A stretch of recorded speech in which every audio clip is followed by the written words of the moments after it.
for centuries peacefully. You'll live within our state, it'll be our state, and you'll have a home, just like the Balfour Declaration says. That never got implemented either.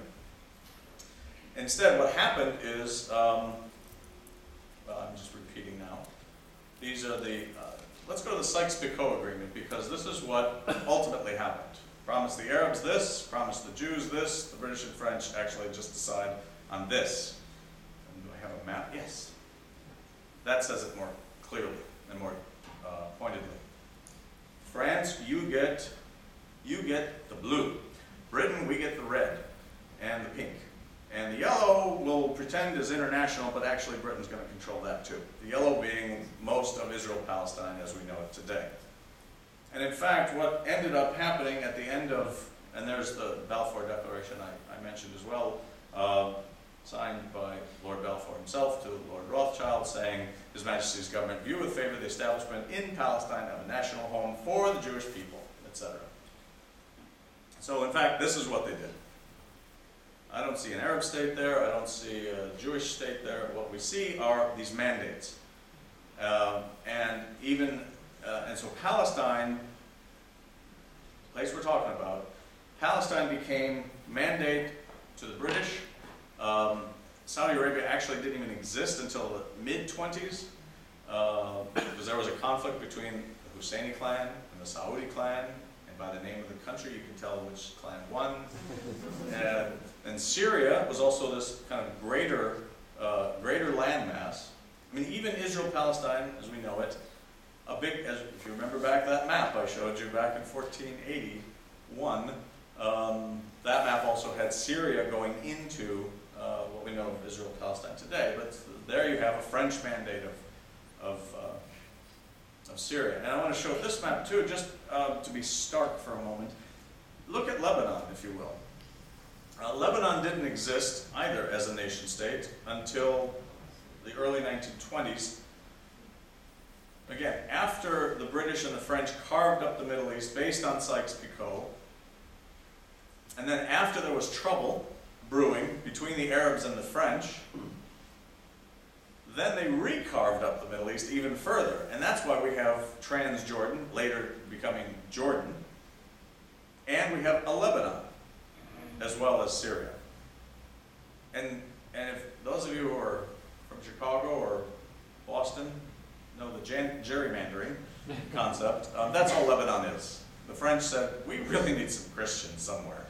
And they just took their map and they just gerrymandered out of greater Syria. They gerrymandered a nation state, called it Lebanon because of those beautiful mountains, the Lebanon Mountains, and created a state where the Christians at that time were a majority. And the rest were whatever, Arabs, Muslims. But from that point on, they carved up the Middle East. Forget, the Jewish home, well, let's get back to that. But an Arab state that was united and led by Sharif Hussein and his two sons.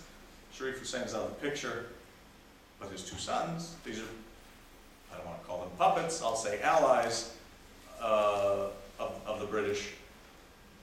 They were in fact rewarded with Transjordan in the case of Abdullah, the son of Sharif, and Faisal, who declared himself king of Syria, and that's when the French came in, pushed him out, and he went over to Baghdad and became king of Iraq. Okay, so let's go back to our core.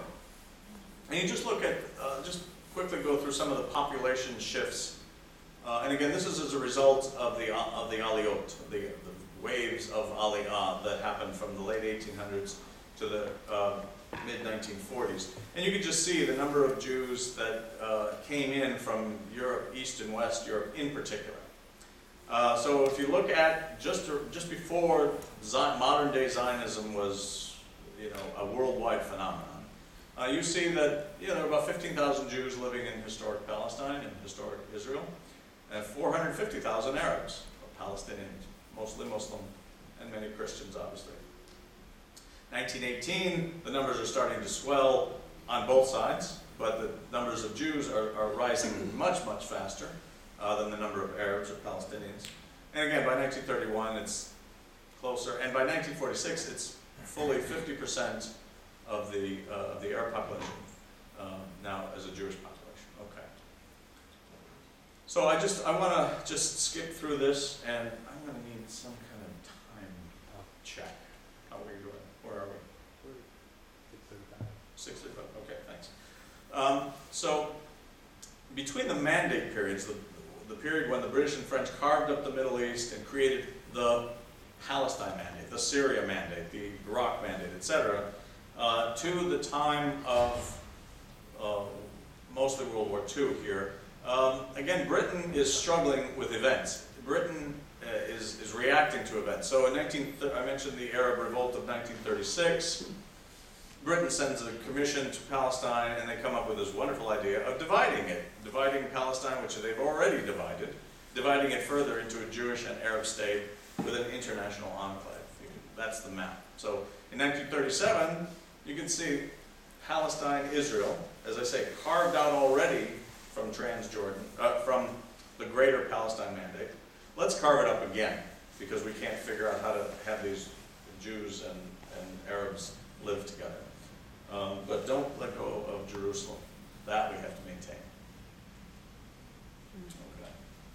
Okay. This is just to point out some of the role of the United States. By the end of World War II, Britain's empire is clearly declining.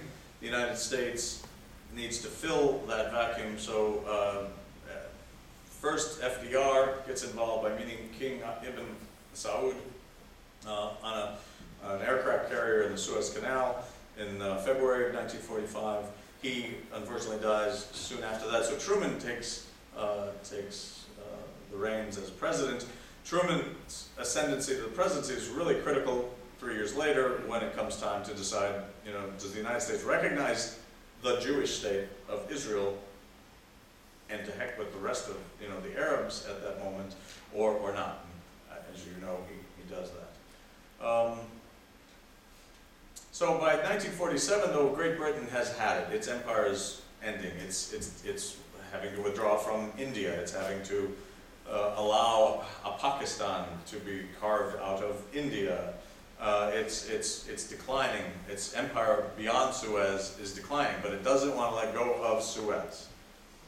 And so that where Egypt is.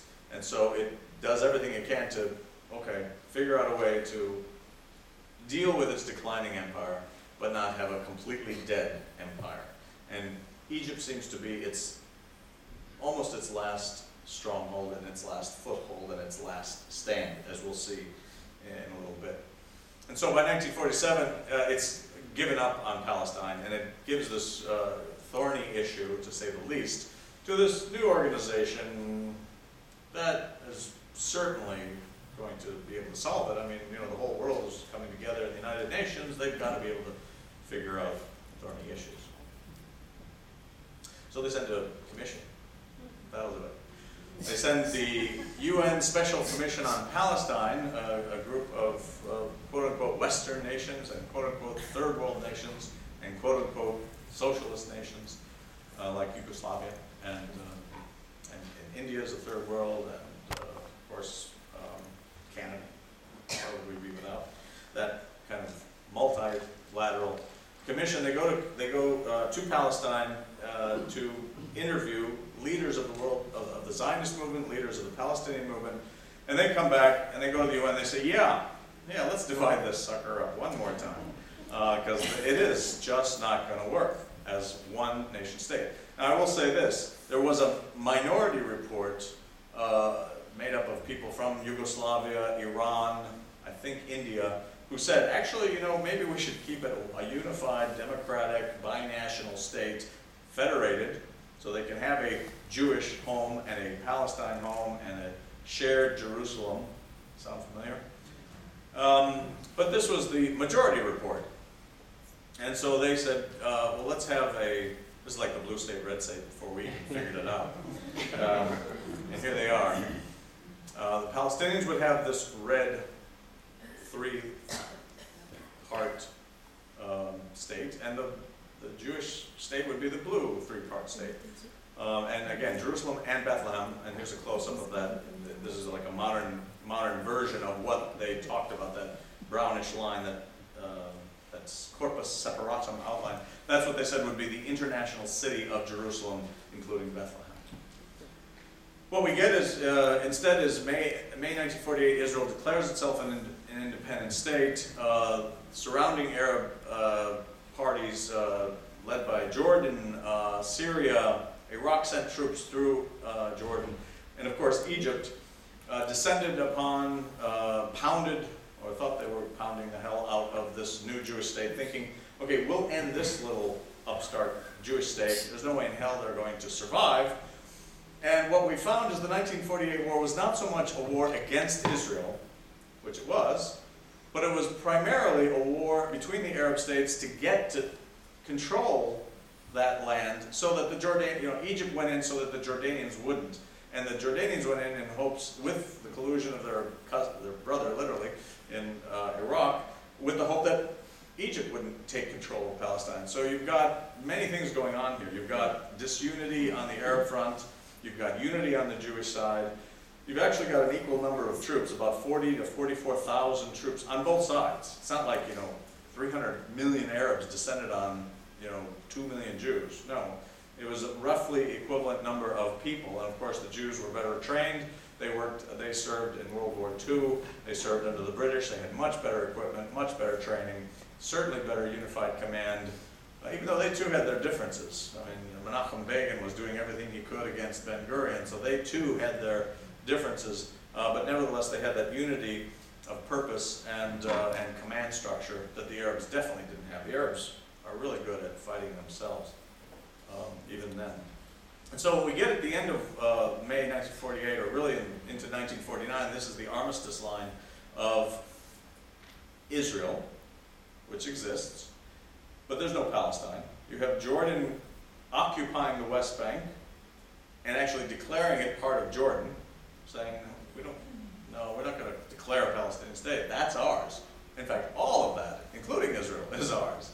So the Jordanians weren't really keen on declaring a Palestinian state for the Palestinians because they were going to take it all. You have you have Egypt into the Gaza Strip, and I'll say they occupied it, but they really administered it until 1967. They really didn't want to be in possession of it.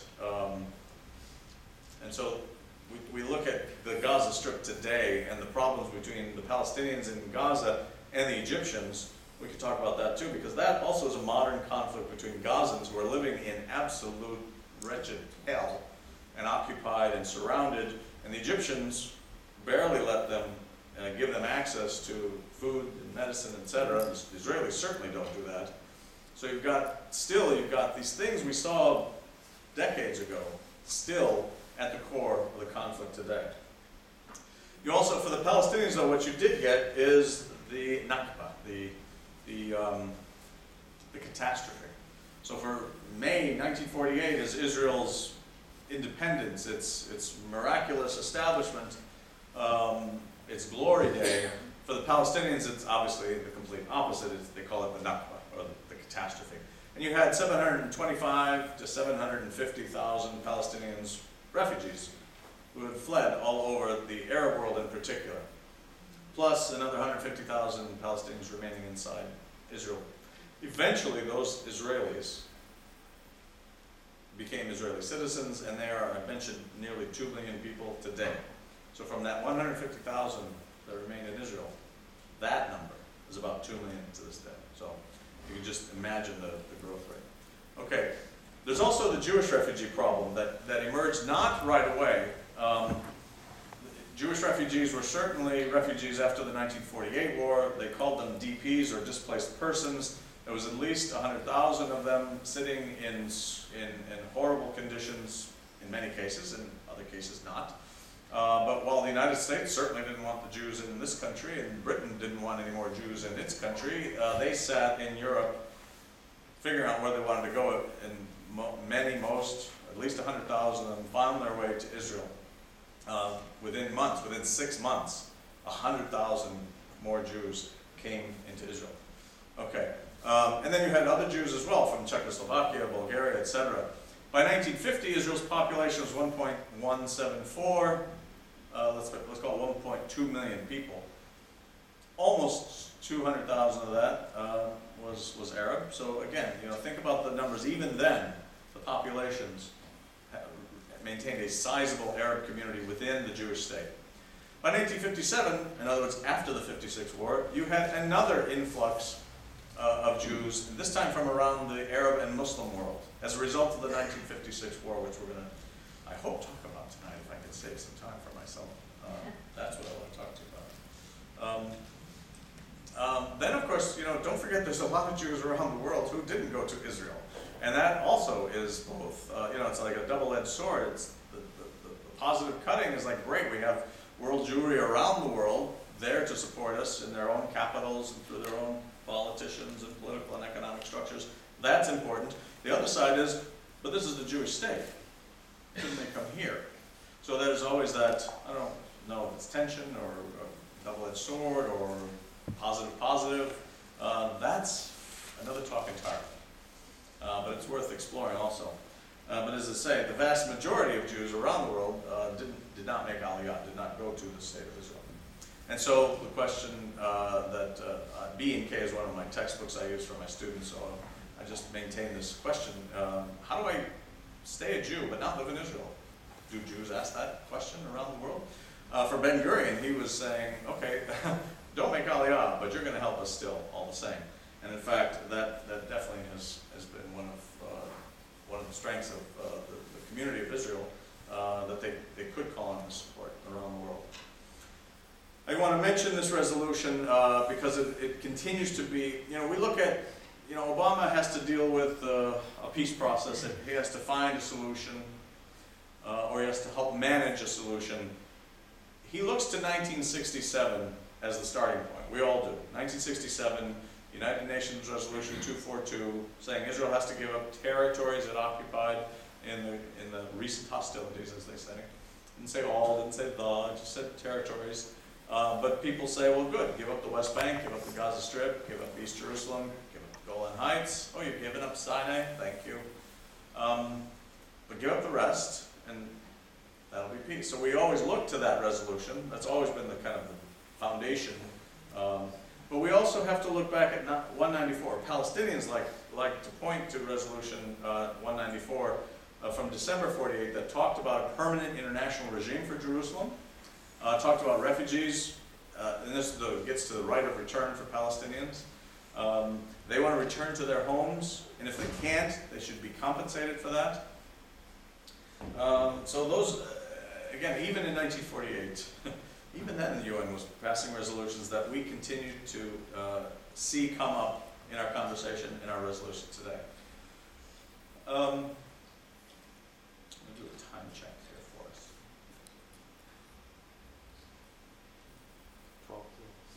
12. Thank you. Sorry I don't have my watch.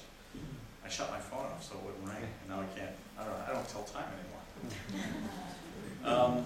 So this decade, though, between the 1948 war and the 1956 war, you had absolute transformation of the global community, of the world order. You had the Cold War in its most frigid days.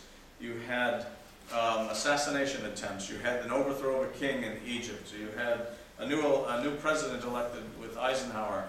And you had a kind of crazy team of brothers, the Dulles brothers, wreaking havoc in Iran and giving us a legacy that we continue to deal with today. You had wars of independence. You had Arabs supporting Arabs. You had Arabs fighting Arabs. And as I mentioned, you had the United Kingdom somehow hanging on by their fingertips, I think, to Suez and the Suez Canal. They cared about the canal for two reasons. The money was good. All the tolls that any ship pays to go through the Suez Canal, because it's so much cheaper than going all the way down around the southern part of Africa, that goes ka-ching, ka-ching back in London. Doesn't go to Cairo. So that's good. But also the fact that, well, we don't want Egypt maintaining control over the Suez Canal, just in case we have bad things going on and they decide to cut off our shipping, which we would destroy them anyway if they did. But nevertheless, that would just be too bothersome. So for two primary reasons. Great Britain was not willing to let go. But even in 1954, it realized it had little choice. You also had the rise of, as I say, the Cold War was getting sub-zero freezing, and you had John Foster Dulles trying to go around the world and create these great alliances and bribe people or threaten people, and he tried to threaten our friend Nasser. He wasn't a friend, I just said that. He tried to threaten Nasser by saying, you know, you need arms, because look at the very top bullet. 1949, we have an embargo on arms for anybody involved in the conflict. Oh, you want us to get around our own embargo? We'll join the Baghdad Pact that we're forming, and then we'll sell you arms. And Nasser's like, I don't want to do that. I need arms because I want to fight the Israelis. I don't want arms to fight the Soviet Union. They're not my enemy. So, in fact, Dulles said, fine, you don't get any arms. And in fact, what happens is Nasser gets arms from the Soviet Union, Czech Republic mainly. And so you get the first of two shoes to drop. Excuse me. And that's the Egyptian-Soviet-Czech arms deal in 1955. So I just want to give you a glimpse of this map and then narrow in on Egypt for a second. Because Nasser, again, he came in, he overthrew the king, he disbanded parliament, and this is a dictator. There's no question. He's a dictator, and he is anti-Israeli, he's anti-French, he's anti-British for sure. He wasn't so much anti-American. He was pretty neutral up until 1956. He wanted to be a leader in this, and he wasn't necessarily pro-Soviet. In fact, he was anti-communist at home.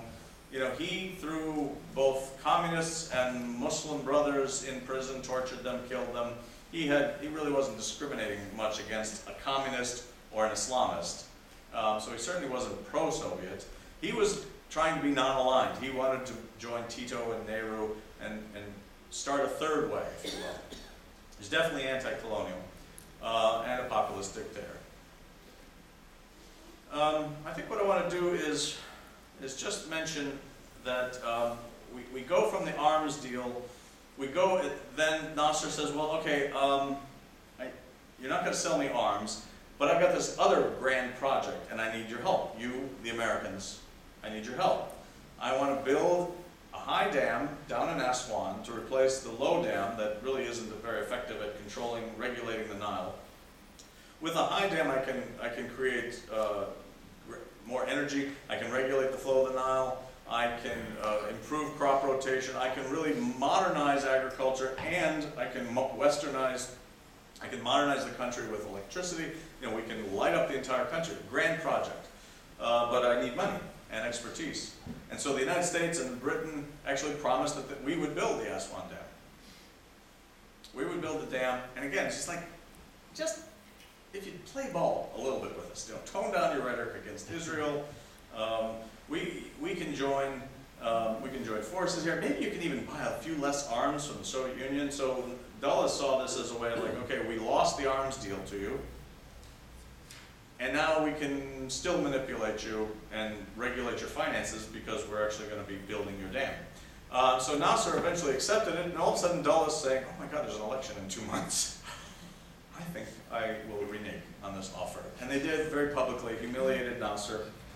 And what happens then is Nasser's like, okay, well, I don't have any money, so I'll nationalize the Suez Canal. Hundreds of thousands of millions of dollars. And today, about $3 billion a year goes into Egypt's coffers because of the Suez Canal tolls. So it is one of the pillars of its economy today, and it was about to become one then, and so that's why he nationalized the canal, so he could build the dam. This led to an immediate global campaign led by the United States, and Eisenhower all of a sudden, I think, woke up and said, what the hell have you been doing, Dulles, in the Middle East, and why are we in this trouble? So Eisenhower actually asserted leadership even over his own Secretary of State, who otherwise he let run foreign affairs, as you might do with your Secretary of State. Eisenhower finally woke up and said, no, we're going to lead the charge, so there's no war between the British and the French and Nasser. But in the meantime, Israel was pretty ticked off also with Nasser for things that were going on mostly in the Gaza Strip, and also with some shipping. And so they and the French came up with this great idea, or so they thought. And that was that Israel would attack